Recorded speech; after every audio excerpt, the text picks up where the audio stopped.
it's just a known thing that the middle school years are probably the hardest years of our lives. And there must have been times where you felt like, oh, I don't want to do this work, or I don't have anyone to talk to about this, or my body's changing. Like, how did you deal with the pressure of all of that change on top of the fact that you're a working actor?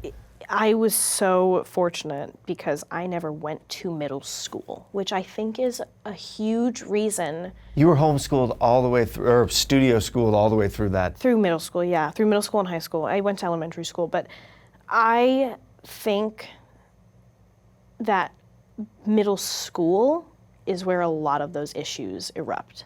So you're like, I'll skip the whole thing. I'll skip that. I don't care. Because yeah, Should I pull my kids out of school right now?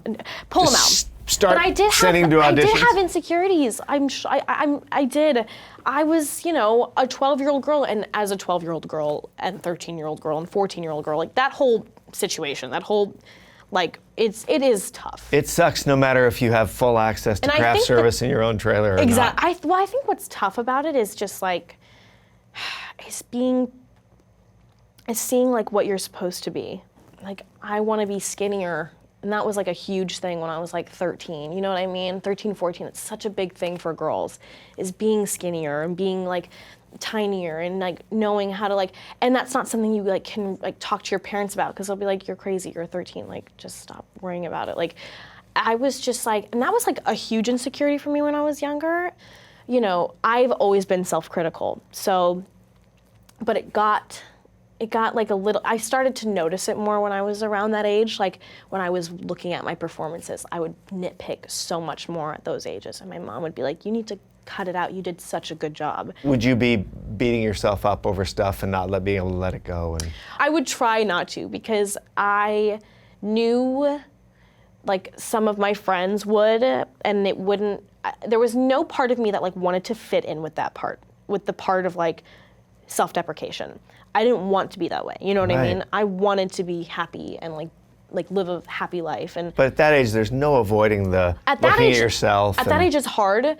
It's also very hard because when you see your friends and your peers with the self-deprecation and the, like, you know, the tears and like, you know, like always having like at night, you're just like breaking down and everything like in the world sucks. Like, you know, it's hard not to just be like, well, my friends are like, even if you feel good, like you're like, my friends are like that. So like maybe like, you know, like sometimes you create issues for yourself that aren't even there because you want to fit in.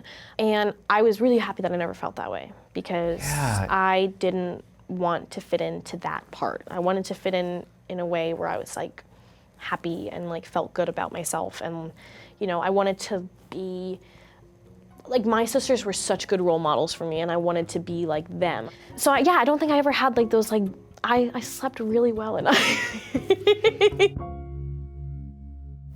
Hey folks, thanks for watching. If you like what you just saw, then why not subscribe?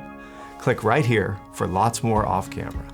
And if you want to see the hour-long version of these conversations, I'm going to give you the secret link.